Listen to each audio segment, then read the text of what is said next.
Set. Where's the football? Set. Ugh. All right, baby. It's back. Another week. NFL action. Picks are in. Did I achieve perfection like I was hoping to do? We will find out. Week 8, solid week of picking after having one of my worst weeks in all of the picking as a whole. I find myself not getting that week of perfection like I was hoping to get. Unfortunately, I go down in a flame, in a blaze of glory, whatever you want to call it. But if you want to call it that, because I ended up being 11-5. Very great week for me after bouncing back from a 6-7 bad week. This week I turned it up and got some victories, got myself back in my winning ways. So let's recap what I did, how I did, and what I will do in the future. Let's start it off. Thursday night action. I knew those Buffalo Bills would get the job done against the Tampa Bay Buccaneers, so I didn't think it would be by that narrow of a margin. A controversial call at the end gave the Bills the victory. This comes to show that refs don't want to be the reason why teams win or lose games, even though it was close. Too close to call, you got to let them play. But I got the win. The Buffalo Bills did so. Early morning action. Houston Texans take on the winless Carolina Panthers. I figured the Texans were a solid team, young quarterbacks battling. We had CJ Stroud and Bryce Young, the top picks in this year's draft, battle it out. And lo and behold, Bryce Young, the victor in this one, he took it. And they got their first win of the year. And I'll give them props for that. It's been a tough year for them. This is a great victory for them to build off in the future. But a loss for me on that one. And the Los Angeles Rams, Dallas Cowboys. I predicted the Cowboys would win this game, but I did not think they would just blow them out of the water. The Cowboys bounce back and look like that Super Bowl contending team that they're always promised every year. When the year begins, they come out strong. Dak Prescott looking like the quarterback they paid him to be, and he was out there just slinging it around. CeeDee Lamb catching touchdowns, making plays, just being that guy. Just not another dude out there. He's out there performing and making the Rams reconsider what they should do. So I got the win there. So did the Cowboys big time. Minnesota Vikings, Green Bay Packers. The Vikings go on the road and get the tough fought win against the Green Bay Packers, who are not as tough as they've normally been over the past decades. But with the win, they win that battle, but they lose the war because Kirk Cousins goes down. He's out for the year, torn Achilles. One of the leaders in the NFL and pretty much all passing statistics goes down. So now the Vikings looking, hoping, trying to find some hope. They do make a trade before the deadline. They get Joshua Dobbs, who's been solid, so he's going to fill in nicely to help keep that Minnesota Vikings team relevant throughout the year, but a tough loss for them nonetheless because Kirk Cousins, I believe, is a free agent. So this is his prove-it year, and so far he has proven it, but we'll see at the end of the season what they decide to do with him. Right now, the Vikings won this battle, and I got the pick right as they beat the Green Bay Packers in Lambeau Field. And the New Orleans Saints went to Indianapolis to play the Colts. I figured the Colts offense would get things going. Gardner Minshew, a couple games under his belt, maybe find a rhythm. He did somewhat find a rhythm, but the Saints really found their rhythm on offense. Derek Carr carved them up. Looked great. The offense looking better than they've looked all year. Score 38 points and just too much for the Colts to handle. As I get the loss on that one, props to the Saints for coming through, getting it going. And the Miami Dolphins at home hosting the New England Patriots, which was all Miami. Miami scoring 31 points, putting it on the Patriots. And the Patriots are definitely looking like, well, record-wise, they are the worst team in the AFC, and they showcased that as they went down to the Miami Dolphins, not in a blaze of glory. And the Jets and the Giants, the battle in New York was a battle indeed, even though Tyrod Taylor got hurt, messed up a rib, so he ended up missing that game. DeVito, the backup, oh, he played so bad they chose to run the ball. He ended up having negative passing yards for the game, but he did rush for a touchdown, so there's one positive note. But the Jets gritted it out. Zach Wilson showcasing he's not the answer long term, and he struggled once again. But the Jets were able to muster up enough offense to win this game and keep their season alive. Big time win for them, even though it's very ugly. I got the pick right. And the Jacksonville Jaguars went into Pittsburgh and got the win. Very impressive by the Jaguars team, just looking better. Kenny Pickett went down for the Steelers. That's no excuse for them because quarterback play has not been their strong suit. But Trevor Lawrence and the boys get it done once again, and I should have known the road team's been the dominant team in this series. Past the past 7 or 8 meetings, I think the road team has won. I should have seen that and picked the Jaguars, but I did not. Pick the Steelers and got the loss. And the Tennessee Titans got some offense. Will Levis, the rookie, comes out and throws 4 touchdowns. Looks impressive. Titans offense looking better than it's ever looked all year. They get the impressive win. So I'll take it because I predicted them to win, but not in that fashion. But I'll take it. And the Philadelphia Eagles, another tough fought battle against the Commanders as they get the win.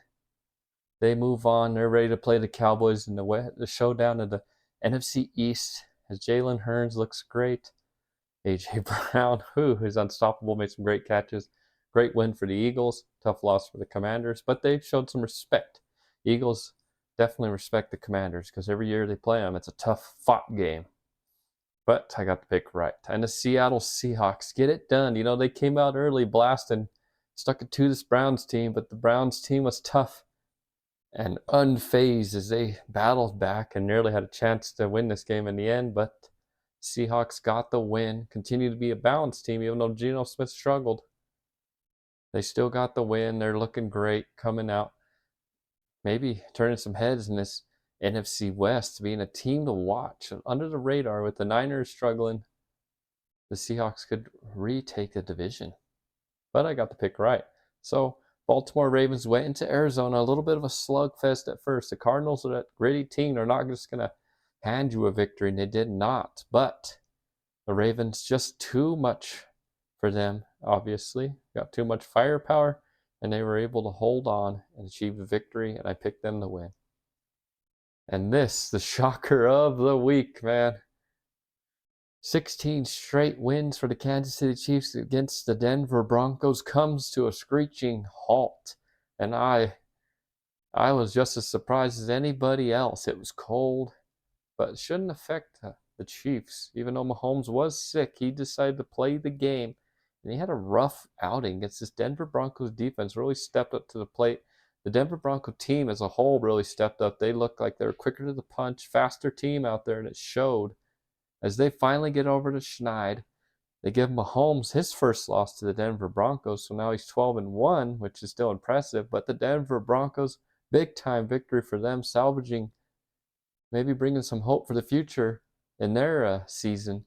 But a big time win for my Denver Broncos. You know, finally, last time I saw this team beat the Chiefs was when Peyton Manning was quarterback. So that goes to show how much time has passed and how much this Chiefs team has had the better of the Denver Broncos. But it's nice to see a streak come to an end. And the Chiefs need to reevaluate what they need because right now they need some playmakers on offense besides Travis Kelce. So maybe, but unfortunately, they did not do anything for the trade deadline. They're staying pat with what they got. But the Denver Broncos, impressive victory. Nonetheless, let's not let this be their Super Bowl. Let's continue to build that momentum. And maybe they found a formula that works for them. Run the ball. Let Russ just make plays when he needs to and play some stout defense. And right now it's working. So 2 in a row, they hit their bye week. I'll take it. I'm loving it. Chiefs, you know, all good things got to come to an end. The streak finally over. Denver Broncos win. I got the pick wrong, but I'll take it for sure. And the Cincinnati Bengals and San Francisco 49ers. The Bengals are starting to get click and they're getting hot like they usually do late. And Joe Burrow and the boys looked tough. They shut down the Niners, and they got an impressive victory on the road. The Niners really on a 3-game skid here now, so everything's looking, you could say, looking grim. They're just having a tough time figuring out what they want to do. They just need to get back to the drawing board. They're going to have a week to figure it out. Tough loss for them, a tough loss for me because I figured the Niners get back on track. But the Bengals looking like a tough team. Maybe looking, well, of course, they're starting to look like that Super Bowl contending team they were at the beginning of the year and that they always have been. So, impressive win for the Bengals, a loss for me. And we hit the Sunday night action game. Chicago Bears go to play the Los Angeles Chargers, and the Chargers get it going. Herbert looking like the great quarterback everyone anticipated him to be. They were clicking on all cylinders, just making plays, scoring points. And they made the backup quarterback to the Browns look like a backup because he had a tough day, couldn't get anything going. And the Chargers, a big time win. I picked them to get the job done. They got the job done. They're inching closer to 500. Plus, all these teams in the AFC West start towards 500. With the Chiefs with the commanding lead still in the AFC West. These other teams showing some hope. And Monday night action, the Detroit Lions got the win against the Las Vegas Raiders, and everything's just been going downhill. You know, they're 3-4, looking tough, looking like they're gonna maybe build something here, but yet their offense is unable to get anything going. One drive and an interception was the only reason why the score was closer. And the Lions get the job done. Joe Gibbs, the running back, man, he's looking like a playmaker. Another guy to add to their arsenal. Laporta, the tight end. Whew, that guy's looking like a young Travis Kelce. He's getting open, just making plays. And this Lions team looking tough. They hit the bye week. They're looking like they want this NFC North, and they're going to take it. So I got the pick right, the Raiders. Unfortunately for me, Raider fans are ecstatic about this. They fired Josh McDaniels. I was kind of hoping they'd keep him around another year, maybe hope for the best, but they did not. They decided to get rid of him. So tough loss for me as a Bronco fan.